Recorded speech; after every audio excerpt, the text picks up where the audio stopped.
Bonjour à toutes et à tous et bienvenue dans le briefing des marchés du mercredi 6 juillet 2022. Avant de débuter cette émission, je vous laisse prendre connaissance de l'avertissement légal sur les risques. Pour rappel, vous avez aussi la session de trading live cet après-midi avec Vamfibo. Donc si vous êtes intéressé pour assister à ce webinaire, eh bien n'hésitez pas à vous inscrire puisque cette session de trading aura lieu aujourd'hui à 15h30 comme chaque mercredi toutes les semaines. Alors aujourd'hui, on attend quand même le compte-rendu de la réunion de juin de la Réserve fédérale américaine à 20h. Hier, on a eu une séance assez tumultueuse, j'ai envie de dire, notamment en Europe, où on a assisté à un vent de panique en Europe et de l'autre côté, outre-Atlantique, en tout cas à Wall Street, je trouve qu'on a quand même plutôt bien résisté à la panique qu'on a eue en Europe. On a quasiment perdu 3% sur les indices. Le Dow Jones a perdu un peu du terrain, mais a limité les dégâts. Et chose étonnante, le Nasdaq a quand même clôturé en forte hausse hier. Donc un retour à court terme peut-être des valeurs de croissance au sein de ce cycle qu'on a actuellement sur les marchés. On avait des valeurs de croissance totalement délaissées par les investisseurs. Et puis là, actuellement, on a des valeurs value qui commencent, et même des bancaires, qui commencent à perdre pied. Et en revanche, des valeurs technologiques qui résistent plutôt bien. Donc je ne serais pas étonné de voir effectivement à court terme un rebond de ces valeurs technologiques. Car parallèlement, si on regarde un peu les taux longs américains, notamment les taux à 10 ans, eh bien, voilà, on est passé de 3,2 à 2,8%. Donc, finalement, effectivement, si on a un repli des rendements américains, des taux longs, eh bien, c'est favorable à court terme pour les valeurs dites de croissance. Néanmoins, on a toujours des investisseurs préoccupés par la trajectoire de la croissance de l'économie américaine. Ça a quand même limité la prise de risque en amont justement de la publication de données économiques cette semaine. Justement, aujourd'hui, on attend le compte-rendu de la réunion de juin de la Fed dans l'attente d'une vraisemblable nouvelle hausse des taux d'intérêt de 75 points de base ce mois-ci. Donc là, actuellement, c'est ce que price les Fed Funds, une hausse de 75 points de base. Ça devait pas devenir la norme, comme le disait Jérôme Powell, mais en tout cas, je pense que pour le mois de juin, en tout cas, c'était nécessaire pour le mois de juin et le mois de juillet, 75 points de base me semble tout à fait envisageable. Et à partir du mois de juillet, après le mois de juillet en tout cas, peut-être que pour le mois de septembre, la Fed commencera à lever le pied et on aura peut-être des hausses de taux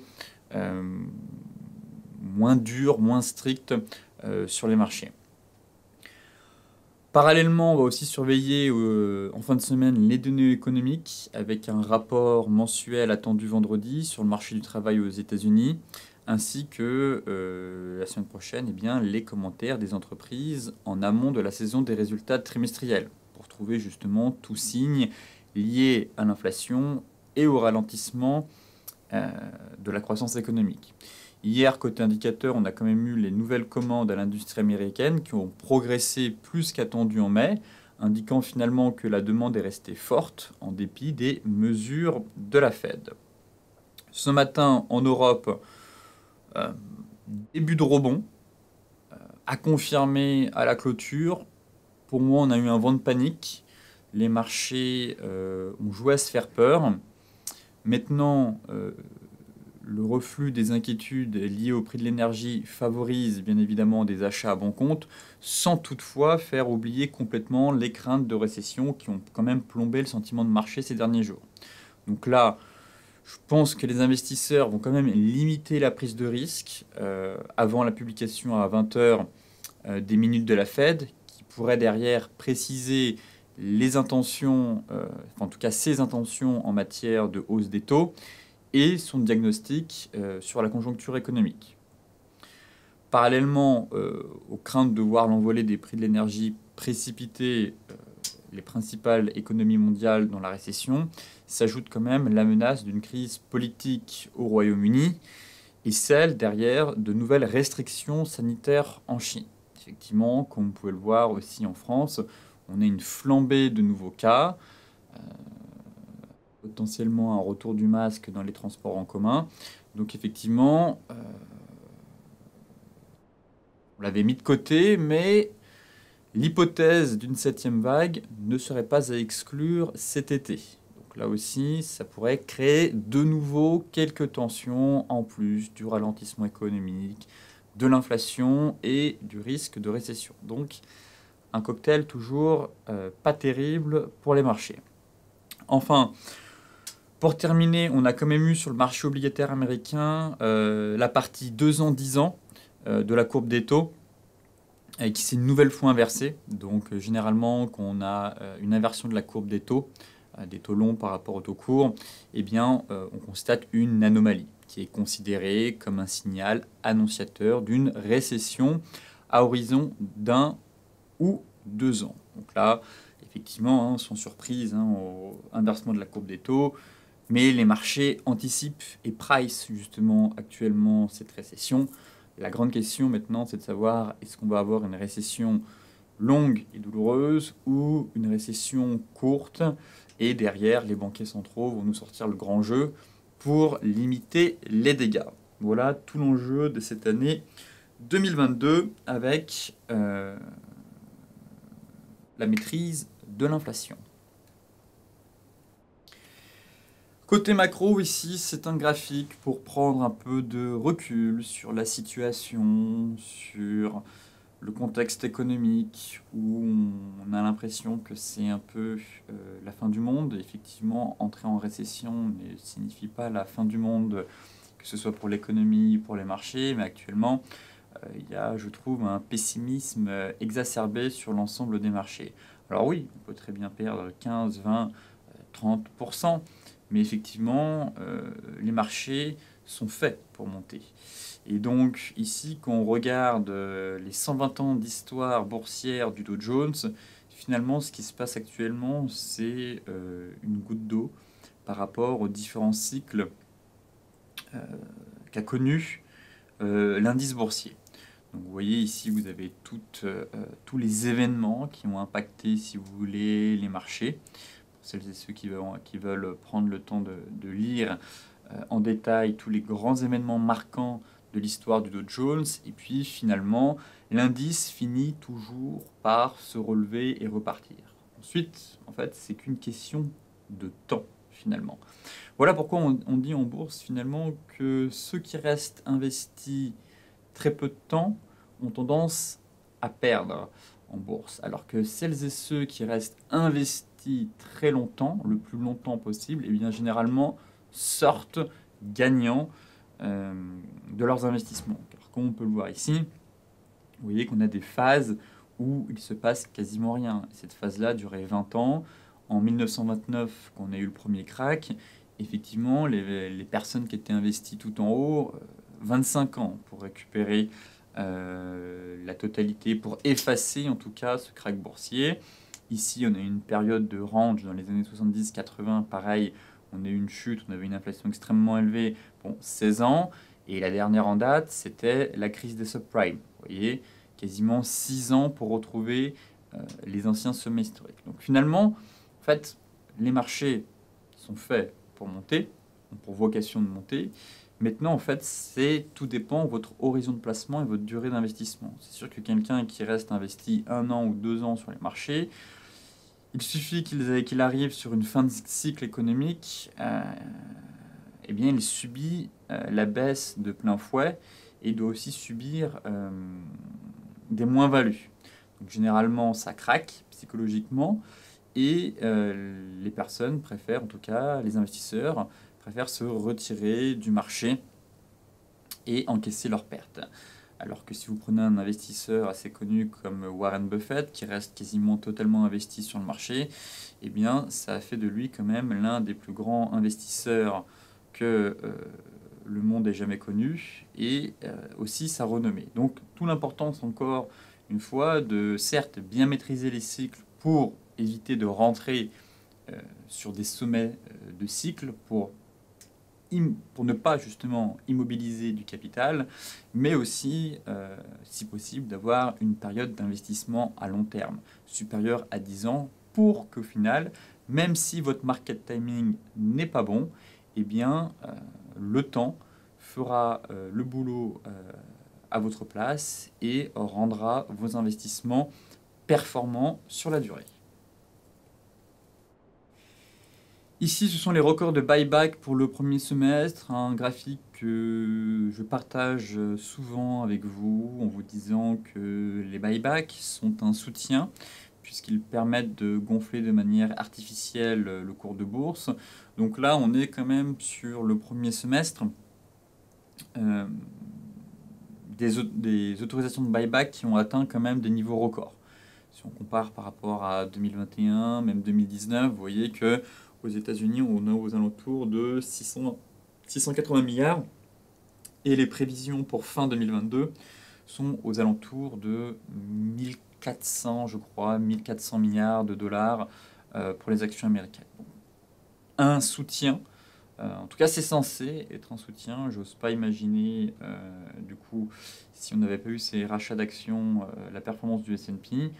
C'est un petit soutien, c'est pas un soutien majeur, effectivement, mais généralement, en tout cas, si vous regardez les cycles, notamment en 2017-2018, en plus de la politique fiscale avantageuse mise en place par M. Trump, les rachats d'actions avaient complètement dopé le Dow Jones et on a un puissant rallye qui s'est opéré en 2017-2018 sur les marchés financiers. Donc là, ça permet de limiter les dégâts, en fait, tout simplement. C'est pas ça qui va permettre ce fameux retournement de marché, on est bien d'accord, mais ça permet de limiter les dégâts. On pourrait très bien avoir un Nasdaq au lieu de perdre 30% qu'on perd 35%. Donc c'est un petit catalyseur qui permet de limiter, comme je vous disais, les dégâts, mais pas suffisant pour retourner la tendance et permettre une reprise haussière, étant donné le contexte économique qui se dégrade et le resserrement monétaire mis en place par les banquiers centraux. En tout cas, si d'ici quelques mois, les banquiers centraux décident de changer de stratégie pour ne pas provoquer une récession forte, commencent à lever les pieds, là ce sera un premier signal et donc logiquement les entreprises vont commencer à acheter encore plus leurs propres actions et là on pourrait vraiment avoir un vrai mouvement de retournement de marché. D'un côté des banquiers centraux qui soutiennent l'économie, qui reprennent le QE, d'un autre des entreprises qui vont racheter à tour de bras leurs propres actions pour gonfler artificiellement le cours de bourse. Donc là, on pourrait vraiment avoir un catalyseur important qui permettrait d'avoir derrière vraiment un nouveau redémarrage et un creux de marché à moyen long terme pour qu'on puisse enfin retrouver le chemin de la hausse. Donc voilà des éléments clés à surveiller, les buybacks bien évidemment, mais surtout le pivot clé, ce sera le signal venant des banquiers centraux en disant soit on arrête là, on en a fait suffisamment, soit stop, on reprend le QE, pause sur les taux, on ne veut pas provoquer de récession profonde. Donc, dans tous les cas, pour moi, le signal clé viendra encore une fois des banquiers centraux, même si là, on a des éléments qui peuvent derrière amener un soutien, mais pas suffisant pour moi pour vraiment inverser cette dynamique baissière. Bon, concernant le CAC, le sentiment qu'on a eu quand même un bear trap hier, pas une fausse cassure, étant donné qu'on est quand même sur un marché baissier, bien évidemment, mais on a repris les 5850. Et pour moi, on a eu un vent de panique. On s'est arrêté un peu au milieu de nulle part. 5792, ça correspond à strictement rien d'un point de vue technique en tout cas. Ma zone, moi, idéale pour reprendre des achats, elle n'a pas changé. Ça reste 5700, 5750. Et la fausse cassure du range pour l'instant. Ouais, on casse, on réintègre. Tant que 5850 tiennent, possibilité d'avoir un retour vers la bande haute de ce range. Pour l'instant, je suis plutôt neutre. J'ai trouvé un comportement assez bizarre de la part des opérateurs européens hier. Finalement, oui, risque de récession, enfin crainte de récession, d'inflation incontrôlable, enfin ce que vous voulez, mais ces risques finalement sont connus, ils sont identifiés, il n'y a rien de nouveau. Donc le fait qu'on ait lâché 3% comme ça sur des événements que l'on a déjà identifiés, que l'on connaît déjà, montre un peu qu'on a eu un excès de peur, en tout cas, quand je vois derrière, finalement le marché américain qui a plutôt bien tenu, le Dow Jones n'a pas du tout cassé ses supports, et le Nasdaq a même clôturé en forte hausse. Donc un sentiment de deux salles, deux ambiances, des marchés américains un peu plus forts psychologiquement en se disant bon bah non, il n'y a pas de nouvelles, il n'y a pas de mauvaises nouvelles supplémentaires nous obligeant à aller plus bas, et un marché européen qui découvre finalement qu'il y a une probabilité de récession élevée en Europe qui se met à lâcher comme ça sans véritable catalyseur baissier. Donc un peu surpris par cette baisse. Je ne suis pas convaincu. Je suis pas convaincu du mouvement baissier actuellement. D'une part parce qu'on attend euh, des éléments importants à venir avec le compte-rendu de la réunion de la Fed, euh, le NFP, le rapport mensuel sur l'emploi américain, et surtout les résultats des entreprises qui vont débuter la semaine prochaine. Donc pour moi, on a une baisse qui est limitée dans le sens où on attend des catalyseurs importants et actuellement toutes les mauvaises nouvelles sont pricées dans les cours. Donc, sentiment mitigé pour qu'on aille plus bas. Effectivement, si les résultats sont dégueux la semaine prochaine, eh bien oui, on pourra enfin casser des supports. Il y aura une raison de casser des supports. En revanche, là, on connaît déjà tous les risques, ils ont été évoqués, ils n'ont pas changé. Et en l'absence de nouvelles mauvaises nouvelles, euh, c'est compliqué pour moi d'envisager un CAC 40 sous les 5700. Voilà. J'attendrai les résultats ou la première hausse de taux de la BCE. Effectivement, à partir de ce moment-là, pourquoi pas. Mais là, dans les prochains jours, prochaines semaines, j'ai du mal, en tout cas, à imaginer un CAC sous 5750 parce qu'on n'a pas suffisamment de... Enfin, toutes les mauvaises nouvelles sont intégrées et les catalyseurs baissiers, pour moi, ne sont pas présents actuellement sur le marché pour déclencher une véritable nouvelle vague de baisse. Donc là, à court terme, bon, assez neutre, finalement on réintègre. Si on clôture au-dessus, pour moi c'est bon en fait, c'est un bear trap. Là actuellement c'est le cas, c'est un bear trap. On réintègre, je serais toujours intéressé pour chercher des achats vers vers les 5850. Donc pour l'instant assez neutre avant les minutes de la fête, j'ai pas envie de prendre de risques. Hâte de voir la clôture, mais voilà, si je devais me mouiller, j'ai plutôt un biais haussier de court terme. Plus de peur que de mal ici. Donc si après la minute de la fête tout se passe bien et que ça tient, je serais plutôt haussier pour les prochains jours en direction voilà, des 6000 points et des 6115 points.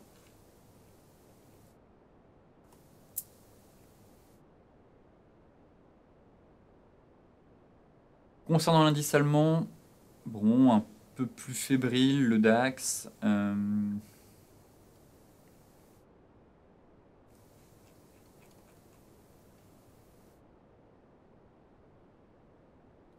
On est quand même vraiment en survente, je trouve. Là, en excès baissier. Bon, on reprend le niveau des 12 575.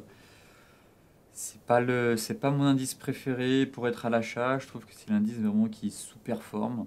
On voit très clairement, on n'a jamais vraiment eu un range de consolidation. On a toujours eu une accélération à la baisse au fil du temps. Bon, l'idéal pour moi, c'est vraiment le retour ici, plutôt vers les 12 300. Comblement du gap, 12 325, 12 280. Pour moi, c'est la zone idéale pour revenir à l'achat sur des swings. Maintenant, à plus court terme, je suis assez mitigé. J'ai pas non plus des signaux de retournement. Euh, on tente de juste, ça, c'est encore un peu juste. Vous voyez, pour moi, on n'a pas vraiment, on est pile poil dessus, mais on n'a pas vraiment repris la zone de résistance. On est encore un peu en dessous, donc je suis mitigé pour les achats ici. Je préfère la configuration du CAC, qui pour le coup c'est un peu plus propre. Là pour moi il faudrait qu'on repasse vraiment au-dessus de 12 600. Pour l'instant ça reste baissier. En tout cas effectivement ça peut être tentant presque de vendre une nouvelle fois le DAX.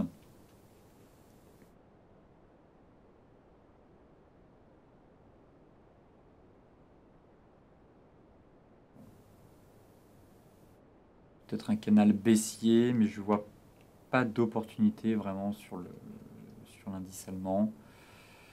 Euh, non, je préfère vraiment la configuration du CAC. Là, actuellement, sur le DAX, on ne va pas aller plus bas. En tout cas, je note pas de chandelle de retournement. À voir avec la séance américaine. Effectivement, si on a de nouveau une cassure sous les 12 500, pourquoi pas reprendre des ventes. Mais je suis pas fan pour moi de la configuration. Le sentiment qu'on hésite, balle au centre. Envie de reprendre des achats, si oui, on repasse au-dessus des 12 630, 640. Mais là, vendre, pour l'instant, donner 15 minutes, j'ai pas grand-chose, malheureusement. Donc, peut-être un bilan à faire un peu plus tard. Euh, Après la réunion de la Fed, effectivement, ici, on avait une belle divergence. Peut-être que certains l'ont tenté hier soir avec les futurs. On a fait les 50%, je pense. Ouais, les 50% étaient atteints. Donc là, belle divergence 4 heures, 50%, on retombe. 4 heures 15 minutes.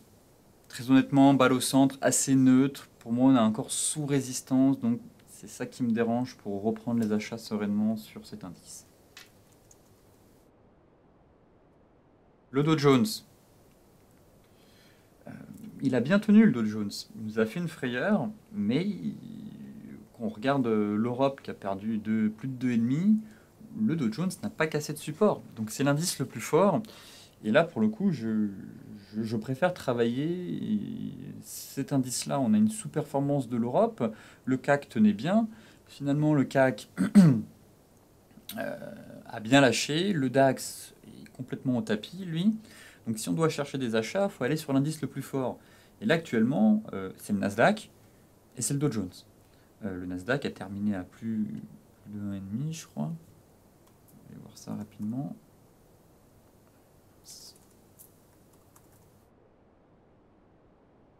Ouais, 1,5. Bon, on a une belle configuration ici avec un avalement haussier. Vous voyez, depuis 3-4 jours, les marchés chutent, en tout cas les indices, le Nasdaq se stabilise. Donc sentiment qu'à court terme, on peut avoir un retour des valeurs de croissance.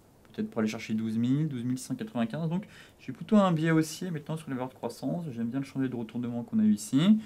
Et on a un CAC et un DAX qui ont perdu 2,5, quasiment 3%. Et un indice, lui, qui reprend quasiment presque 2%. Donc petite rotation de court terme qui se met en place et qui fait que j'ai un biais haussier pour les valeurs de croissance, en tout cas pour jouer un rebond de court terme avant les résultats. Ici, sur le Dow Jones, pareil, notre support a tenu, on s'est fait quelques frayeurs, mais finalement en clôture, on n'a jamais enfoncé le support. Donc là, pareil, il y a un range horaire, ici, plutôt un biais haussier sur le Dow Jones.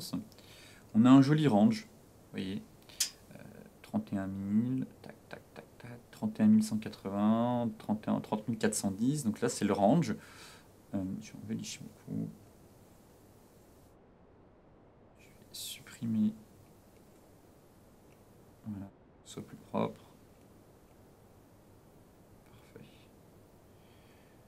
Donc voilà le range à trader. 31 180, on allège ou on renforce à la cassure. Bas de range, 30 415. En cas de cassure, on reprend les ventes. Donc range horaire. Si cassure par le haut ce soir, eh bien on accompagne la tendance, on va chercher un peu plus haut.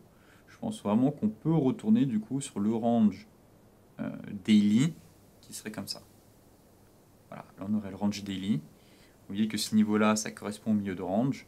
Donc si on casse, on est bien orienté pour faire un peu cette sortie de range, voire quasiment double creux, et aller chercher 400, allez, presque 1000 points plus haut. Donc plutôt un biais haussier sur le Dow Jones, car pour l'instant, on n'a pas eu une dégradation finalement de ce rebond. On a failli avoir une dégradation, ça tient, on est dans le range. Donc tant que ça tient, je garde un biais haussier et un biais acheteur sur cet indice.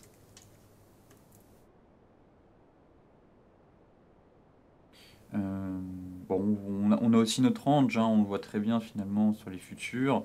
Bon, on cède un peu du terrain, mais pas grand-chose. Voilà, le range, il est là. On a eu un petit excès haussier, c'est pas passé, mais le range, il est là. Casse, je vise mon oblique.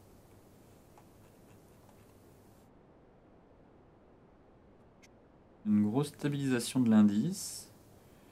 Il y a de la place pour aller chercher un peu plus haut. Voilà, j'ai plutôt un biais haussier maintenant sur l'indice.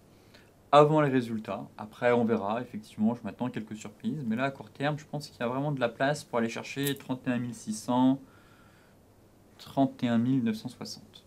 Donc, sauf si grosse surprise ce soir après le compte-rendu de la réunion de la Fed du mois de juin.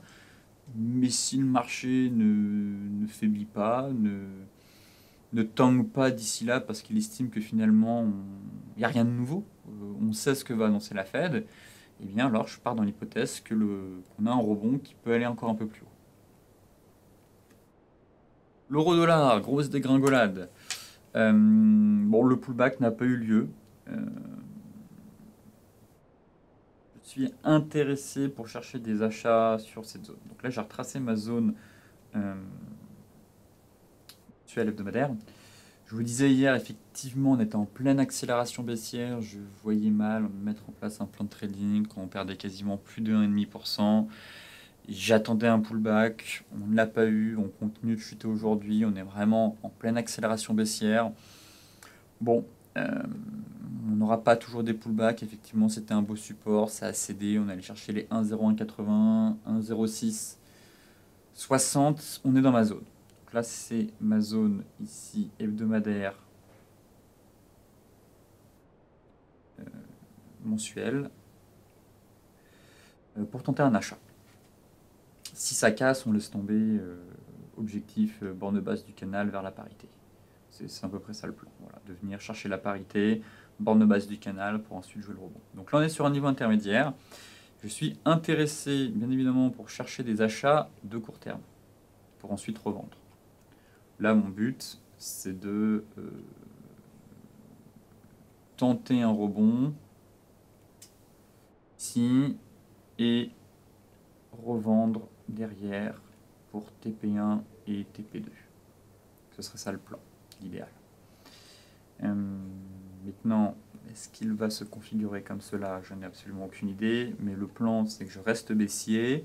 Là, on est sur une zone, donc clairement, je ne vais pas vendre les 1,0180, 1,0660. Plutôt une zone de rebond, pour ensuite revendre sous résistance et aller chercher un peu plus bas.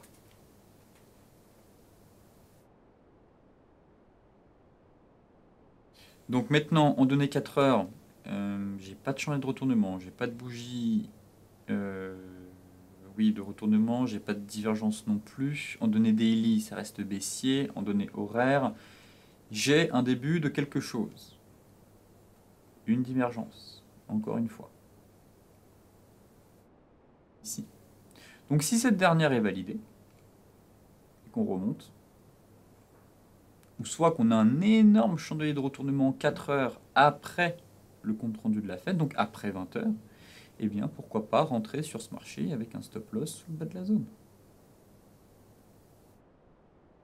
Par ici. Et viser un seul et unique TP, 1,0350. Donc voilà le plan du jour sur l'euro-dollar. C'est de se dire qu'on a une divergence, on ne va pas la prendre, on ne va pas anticiper. J'ai pas une boule de cristal, ça se trouve ma zone elle va péter après la réunion de la Fed, j'en ai absolument aucune idée. Donc on attendra tranquillement et patiemment le compte rendu après 20 heures. Si derrière l'euro rebondit, il nous forme un beau chandelier de retournement en données 4 heures et que parallèlement il nous valide la divergence, pourquoi pas tenter un achat pour viser un seul et unique TP à 1,0350 pour ensuite reprendre la vente, viser 1,0180 et la borne basse du canal vers la parité. Donc voilà le plan en plusieurs étapes sur l'euro-dollar. L'euro-yen, prenez vos bénéfices. TP2 atteint.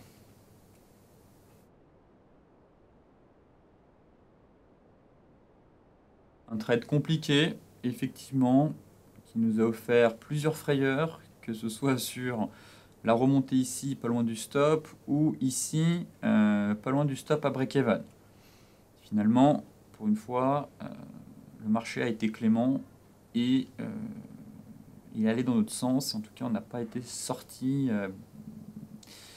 je dirais, mochement, salement plutôt, à quelques pips près. Donc là, on a fait le TP1, TP1, TP2, on est dessus. Donc prenez des bénéfices, gardez un reliquat.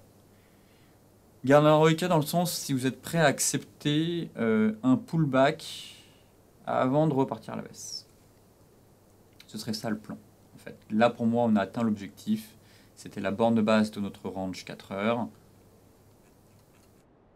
Voilà, c'est atteint. Donc, objectif atteint, au point près, pips près. Maintenant, je vais enlever l'Ishimoku, il me gêne. Ok, donc maintenant, ça, c'était le milieu de range, la ligne de coup. Donc maintenant, soit vous coupez toute la position, vous la débouclez totalement, après avoir pris votre TP2, soit vous gardez un petit reliquat, et vous vous dites, ok, on a peut-être un grand double top, il y a peut-être moyen d'avoir un super trade swing. Je ne sais pas, c'est une configuration plausible et envisageable. Par conséquent, on diminue notre stop, on l'amène par ici, au-dessus de la MM200, pour être prêt, comme je vous le disais, à encaisser ce pullback qui pourrait être violent sur ce niveau-là. Si ça casse, on laisse tomber, il n'y aura jamais de double top, vous faites sortir, vous gardez votre petit reliquat, 10% de la position, vous faites sortir sur un stop win. Ce qui en soi est très bien aussi, il n'y a pas de perte. Là, il ne peut plus avoir de perte. Donc vous encaissez, vous baissez votre stop loss, vous gardez un petit reliquat, soit vous encaissez la totalité, à vous de voir. Après, c'est votre gestion. Mais ici, on a quand même... Voilà, je trouve qu'on a une figure qui me plaît bien. Un beau double top, on a cassé la MM50. On est juste sur une zone de support. On peut aller chercher un peu plus bas. Si on reporte la hauteur de cette figure, tac, tac, tac, on peut aller chercher un peu plus bas. Donc, à vous de voir, abaisser le stop, soit vous débouclez totalement, vous dites bon, il y a un trop gros support, ça va pas casser, soit vous gardez 10%, que sais-je, et vous êtes patient, vous baissez le stop et vous dites invalidation au-dessus des 139,60. Je vais quand même continuer à faire le suivi de cette paire, car je trouve qu'elle est intéressante, et puis si on repasse au-dessus de ce niveau, eh bien, invalidation du plan. Mais sinon, là, si on accélère de nouveau à la baisse, il y a quand même... Ouais, c'est pas négligeable d'aller chercher quand même 300 pips à la baisse, même si c'est un petit bout de position, c'est ce qui fait la différence sur votre performance à la fin de l'année. Le rocade, le plan a été déclenché lui aussi. Cassure du bas de range, pullback. Donc là, le plan pour moi est déclenché. Je vous disais hier de surveiller qu'on avait un beau range et que l'idéal c'était d'attendre la cassure et le pullback. Bon, sur l'euro-dollar, on n'a pas eu le pullback. Sur l'euro-CAD, on a eu le pullback et ça repart à la baisse. Donc là, plan déclenché. Stop loss pour l'instant au-dessus de notre Tenkan et de notre Kijun. On verra demain pour diminuer le risque, effectivement. Peut-être un peu tôt, non, trop tôt pour se payer, je trouve. Au moins financer le stop loss, à la limite, mais un peu plus bas. Là, pour l'instant, je trouve que c'est un peu trop tôt. L'objectif, c'est les 1,0555, 1,03055, 1,03020. Donc là, en données 4 heures, ça part plutôt bien. Très honnêtement, beau pullback, ça casse. Rien à signaler, pas d'obstacle, pas de changement de retournement, c'est baissier. Le stop loss, ouais, non, il est très bien placé. Il faut qu'il soit au-dessus de la même 50, au-dessus de notre kit jaune. Voilà. Si on accélère un peu plus, prenez un petit bénéfice. Comme ça, vous pouvez baisser, comme ça, vous financez votre stop loss, en fait. Voilà. Prenez un petit reliquat, vous diminuez le stop loss, vous le financez. Comme ça, si ça remonte, pas de perte, le risque est annihilé.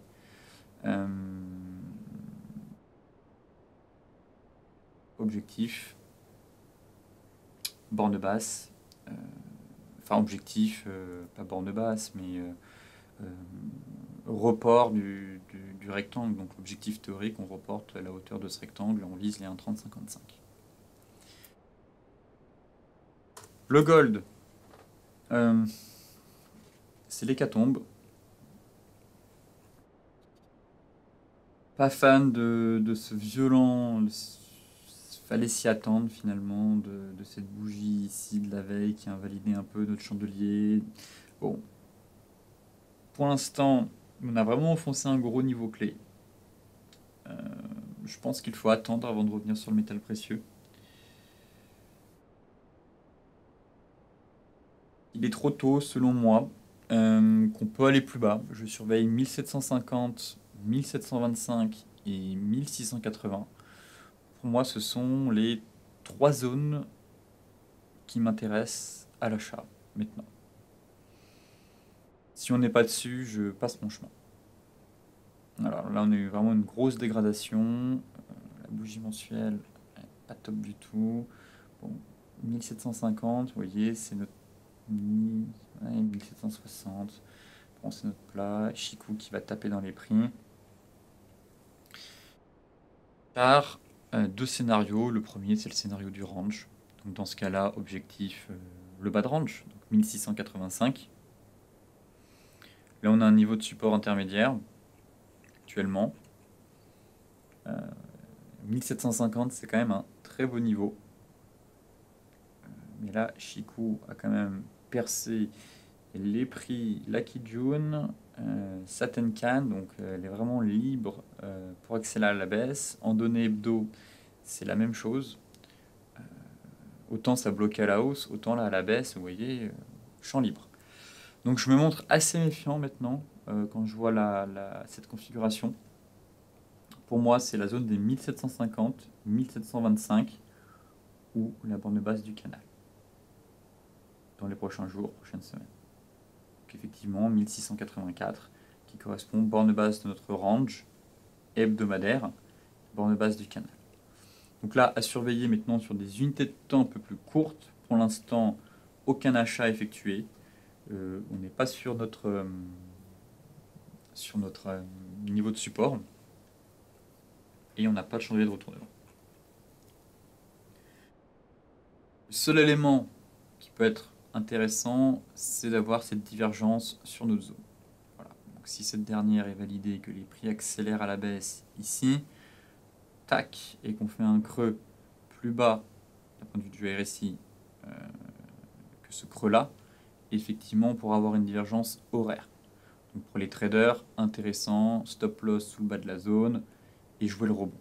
Donc voilà, le seul élément qui m'intéresse actuellement, c'est de surveiller si on va avoir une divergence qui va se compléter sur notre zone, mais pas d'achat tant qu'on n'est pas sur un niveau de support. Voilà, un niveau de support clé qui est 1750, 1747. Donc voilà le plan. Surveiller la divergence et la réaction positive sur support. Bon, le Brent, j'étais assez neutre finalement. On a trouvé une direction à la baisse. Les craintes de récession font chuter les matières premières, notamment le secteur pétrolier. Pour moi, il y avait une grosse phase d'indécision ici. C'était très compliqué, je trouve, de mettre en place un plan de trading. Vous dire, on va partir à la hausse, on va partir à la baisse. Indécision totale pour moi du marché. Je vous disais qu'on avait une zone de congestion et qu'on sortira de cette zone, ça pourrait être assez, enfin, pas, je dirais pas violent, mais avoir un départ de flux. Effectivement, hier, ça n'a pas raté. Moins 10 quasiment sur le pétrole. Bon, pour moi, je pars du principe vraiment qu'on est dans un range et que les signaux qu'on a vus en données hebdomadaires tenaient bien la route finalement. J'ai douté avec l'avalement haussier daily qu'on avait eu juste ici, mais j'aurais dû a posteriori maintenant, après coup, me dire que finalement les signaux sur les unités de temps supérieures sont forcément plus importants que les signaux sur les unités de temps inférieures. Mais bon, ça c'est a posteriori. Pour moi, on est dans un range. En tout cas. Donc là, l'idéal pour rechercher des achats, c'est qu'on vienne taper le bas de range. Voilà. De nouveau sur mèche, donc tenter des achats vers les 100 $. Le range se confirme de plus en plus. Là, on a cassé, on refait notre pullback sur cette zone. Pour l'instant, pas envie du tout d'être acheteur, mais intéressé pour chercher des achats par ici. Voilà, je pense qu'on a de plus en plus un range qui va se construire sur le marché pétrolier. Le nuage qui twist à nouveau, qui se met bien à plat. Donc, range de moyen long terme et donc des achats à chercher aux alentours de 198. Voilà, cette zone-là avec un stop loss sous la MM200. Ce serait ça le plan. Donc là, que la MM200 remonte dans les prochains jours. Suivre la MM200. Si on peut aller un peu plus bas, chercher des achats, stop loss sous les plus bas, vers les 96, sous la MM200 dans tous les cas, pour viser un rebond du secteur pétrolier. Donc voilà le plan.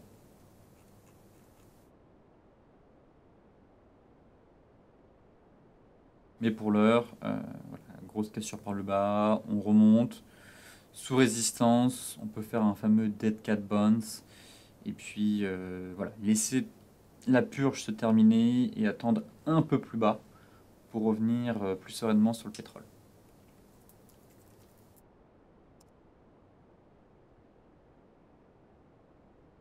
Le light, c'est la même chose. Je préfère la configuration du Brent, quoique.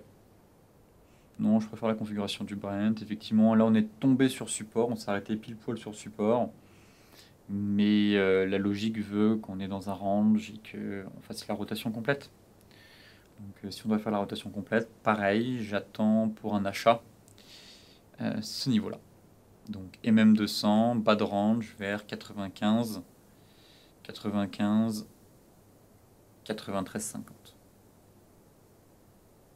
Pour l'instant, je reste à l'écart. On est dans un range et quand je vois cette belle bougie flux, j'ai pas trop envie d'être à l'achat quand je vois voilà, ce départ de flux baissier qu'on a eu.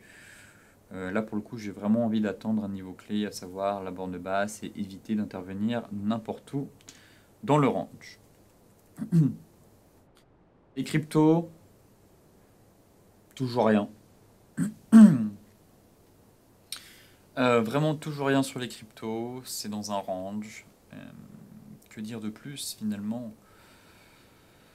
À part que oui, on tient le fameux support des 20 000 $ qui correspond à l'ancien plus haut de 2010, fin 2017, début 2018.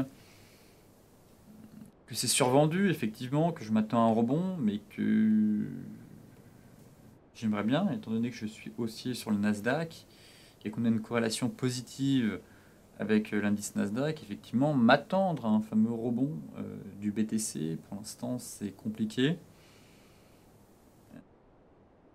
Toujours dans ce range, il ne se passe absolument rien. Et malheureusement, on manque de relais. Voilà. Donc les traders qui sont à l'aise, encore une fois, pour payer la borne basse avec tous les chantiers de retournement, eh bien allez-y. Allez-y, protégez-vous rapidement, il faut être capable de se protéger, de travailler plusieurs fois, de se battre. Pour les autres, si c'est usant et que vous n'y voyez aucun intérêt car c'est complètement léthargique et que les départs de flux sont inexistants, eh bien allez sur d'autres actifs ou attendez la cassure de la première résistance. Comme je vous le disais, depuis le 28 mars, le BTC n'a pas cassé une seule fois une seule résistance. Si on regarde bien, on fait des plus hauts et des plus bas de plus en plus bas. Des petits rebonds, on n'a jamais cassé de résistance. À chaque fois, on bute sur une résistance, on retombe. On bute sur une résistance, on retombe. Donc, je reviendrai, je dirais pas positif, mais je serai un peu plus enthousiaste si on parvient finalement à casser une première résistance. Donc là, les 22 000, je vous dirais, ok, on casse une résistance, c'est pas arrivé depuis quasiment 4 mois.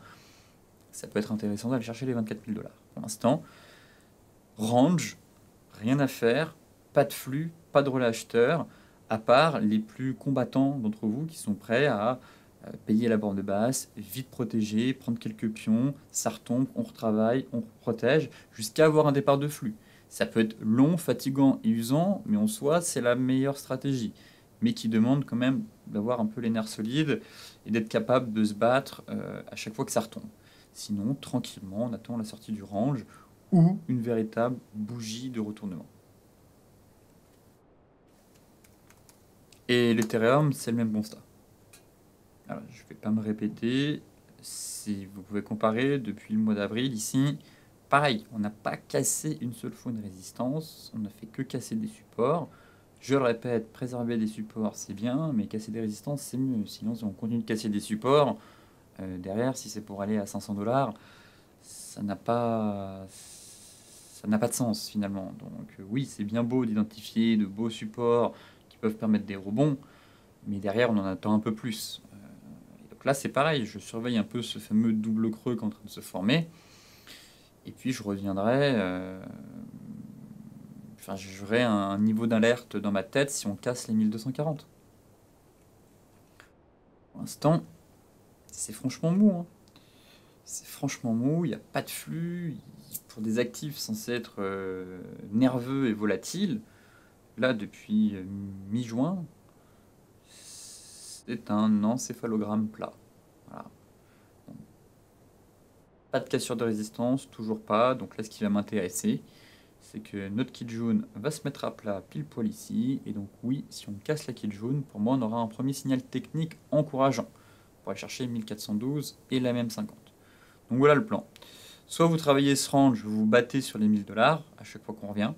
Soit vous attendez tranquillement que votre Kijun ici se mette à plat, que les prix cassent ce niveau pour rentrer et aller chercher 1412. Puis la même 50. Grosso modo, voilà le plan sur les crypto-monnaies qui n'a pas changé maintenant depuis plusieurs séances.